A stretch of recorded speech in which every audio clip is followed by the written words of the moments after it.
Guys, welcome back to another episode of the Jace with Down podcast. I'm your host Jay, and today we're going to be talking about the Falcons selection to get Michael Penix Jr. And my thoughts kind of on why they made the right move. They've been getting a lot of criticism lately for their draft selection at 8.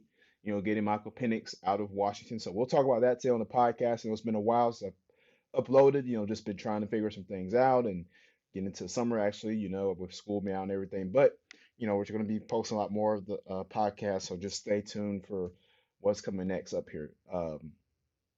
Having finished the draft and everything, so yeah, before we do that, make sure y'all subscribe to our channel on YouTube and hit that button right there on the right hand corner of your screen. Also, check us out on Spotify, Apple Podcasts, all audio podcast platforms. So there, so make sure you please do that and check us out. Very much, I would appreciate it. And let's begin. So first off, yeah, um, Falcons take Michael Penix Jr. at 8 in the NFL draft, 24 NFL draft.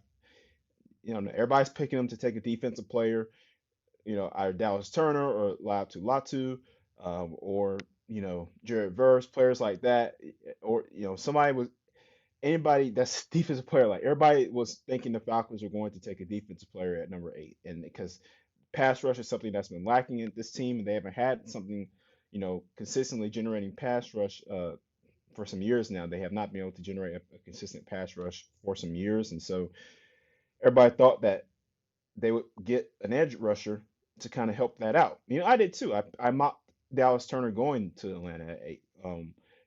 And all my mock drafts, I had him going there. I thought, he would be a good selection there. It would make sense, even though Dallas Turner is a great player. I mean, he has his like any player, he has his knocks coming into the draft.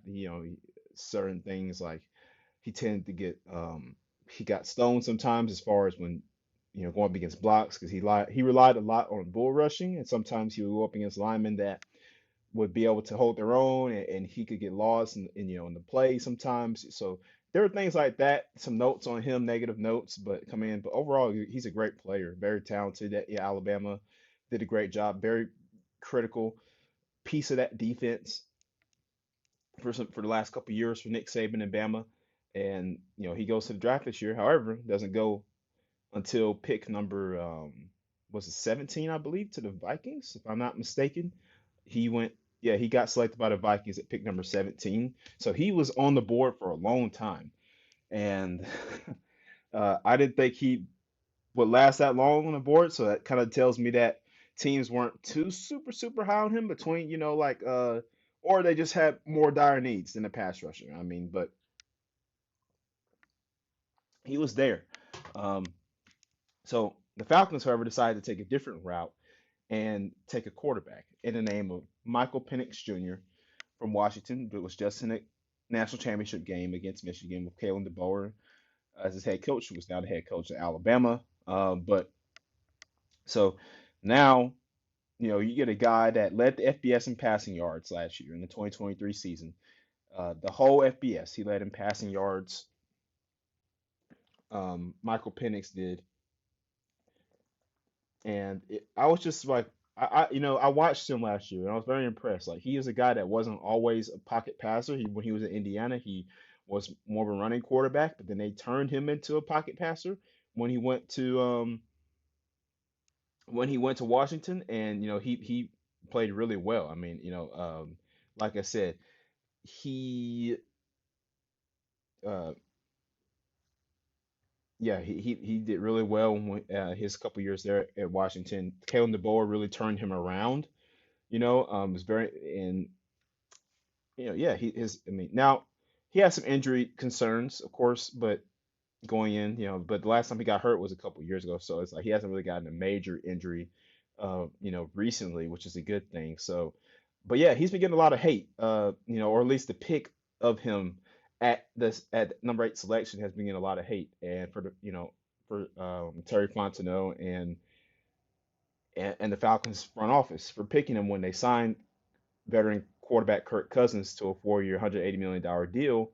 Everybody was kind of hating on them for doing this. Like, well, if you're going to draft a quarterback, then why did you pay Kirk all this money? And that's what's been the discussion between a lot of fans and here in Atlanta and on the radio and things like that, and every all media personalities really across the country just questioning why the Falcons took a quarterback at number 8 when there were other options available when they could have got a receiver, a pass rusher, or a corner even.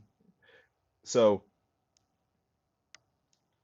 yeah, pretty much all like ESPN and Info Network, like they're questioning the Falcons for this selection. And here's what I'm going to say about that.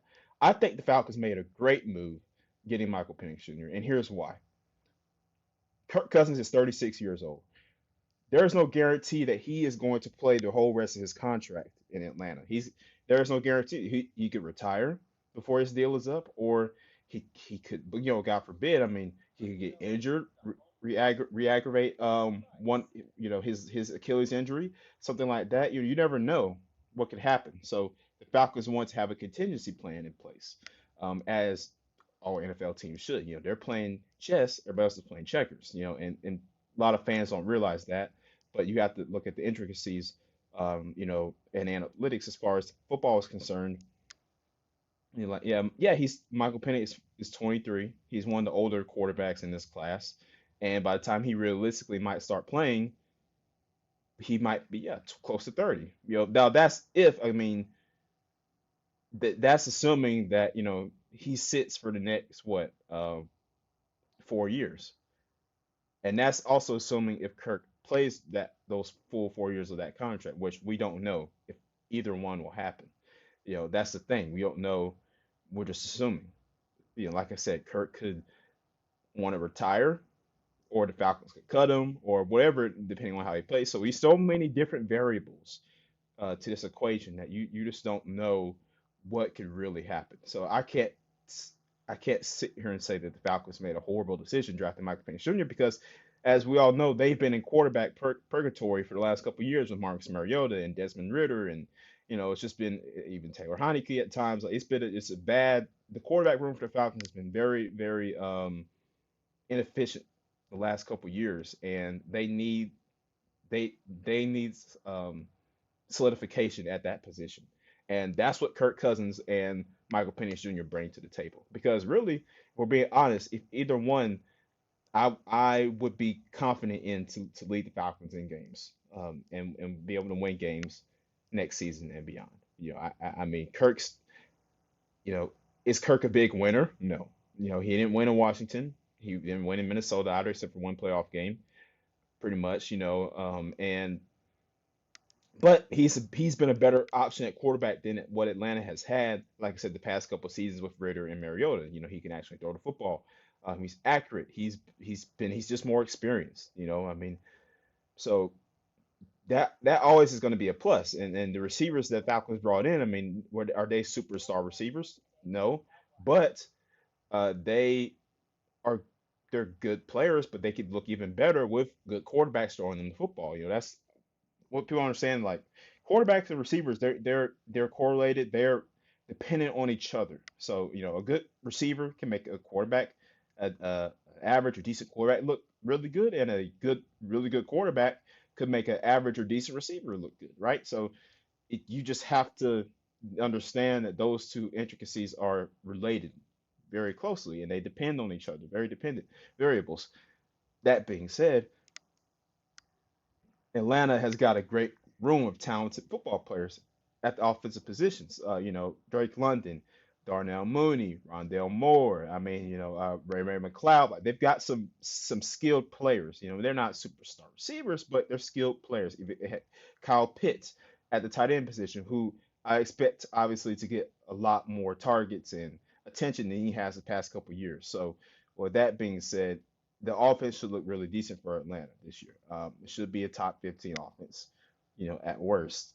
Uh, so that defense is also, like I said, they addressed some holes as far as the draft is concerned. They got a lot of interior defensive linemen trying to build from the inside out. You know, because you look at the Philadelphia Eagles and how they built their defense, right? They built from the inside out. Like they they're a team that they have a great interior presence as far as like you're not gonna be able to run the football on the Eagles. So when you drop back to pass, like they're able to send their guys, their rushers, their defensive ends. They look better than what they actually are because you're not able to do anything really up the middle. And then when you're able to pass, it's like it's easy just to tee off on the quarterback. They're able to blitz, they're able to do whatever they can, or really just generate pressure with their front four. That's what Atlanta it seems like is doing. They're getting these guys they're getting these interior guys to kind of beef up the middle of that defensive line so they can maybe push Grady to the outside a little bit more, trying to generate some one-on-one opportunities so he's not getting doubled all the time and, hoping to get more production out of Arnold Ebiketie and Ogundeji as well. So, yeah, I mean, because again, Falcons top leader in sacks last year, this past season, was Bud Dupree and Calais Campbell, who combined for I believe it was 6.5 sacks. So that was not good. That's not going to win you football games. You have to be able to rush the passer. In this league, which is a passing league, you have to be able to rush the passer. And the Falcons, while they didn't address that, while they didn't address it specifically in the draft as far as at their first round selection, they were able to plug in and fill, those defensive holes in the later part of the draft, which was a good thing to see. So I listen, yeah, I don't hate the Penix move. I think it was great. Michael Penix is he's a smart guy, talented football player, lefty guy. A lot of people are saying like the last time the Falcons had a left-handed quarterback, we all remember what happened. It's like, well, listen, they're two different guys. All right, Michael Vick is Michael Vick, and Michael Penix Jr. is Michael Penix Jr. He's carving out his own legacy in this league. He wants to make a name for himself in this league, and I think he will do just that. And I think he's in a great place to do it with great coaches, great staff, great support.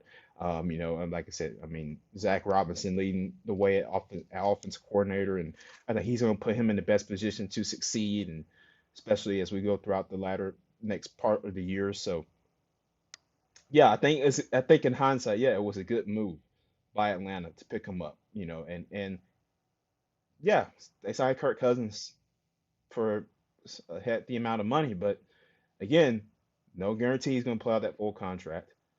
Don't know what could happen between now and then. So it's like you have to always be prepared. The Falcons jumped ahead of that and they're like, hey, we're not going to be caught in this loop again like we were the past couple of years. Like after Matt Ryan left and we were just we were lost at the quarterback position. We don't want to be in that position again. So for what it's worth, obviously Michael Penix was a far better prospect than what Desmond Ridder was coming out of Cincinnati 2 years ago. So um, yeah, I mean as far as that's concerned, for me, I mean I think again Michael Penix is going to be a great player, and people need to stop hating on the pick. You know, like this this is what it is. I mean, you gotta trust the front office and trust that they know what they're doing, and I believe they do. It's just it might take time to see that coming to fruition, but we know that we got our quarterback of the future, and that's the most important thing. Every head coach and front office of every team, like if they knew they are that their quarterback position is solidified and they don't have to worry about that too much in the future, then that's a good thing. I mean, and think about it too, the Falcons don't have they could possibly lose out on future draft picks because of the tampering situation with Kirk Cousins. So you don't know how the quarterback class is going to look the next couple of years. So it's like you might as well grab one out of this class that's probably be one of the better quarterback classes we see, for the next couple of years. I mean, because next year's class isn't looking too hot. I mean, and year after that, yeah, it's just you don't know what these next couple of seasons could unfold in the draft as far as how quarterbacks could go. So hey, grab one now in this somewhat deep class of quarterbacks that you know that you can mold, and one that's already talented himself. I mean, like I said, led the FBS in passing yards last year. Took his team to national championship game. So like, so you go and grab a guy like that, made a good move. So that's really all I got for the podcast today, guys. I mean, let me know what you think in the comments. Did the Falcons make the right move drafting Michael Penix Jr., or did they not? Should they have gone with another player at that position? Let me know what you think. And just make sure you guys hit that subscribe button and like I said, follow us on all of our socials on IG and Twitter and TikTok, Jay's Fit Down Pod. Make sure you do that to stay up to date on everything going on football wise. So like I said, just stay tuned for more episodes and we'll see you next time. All right.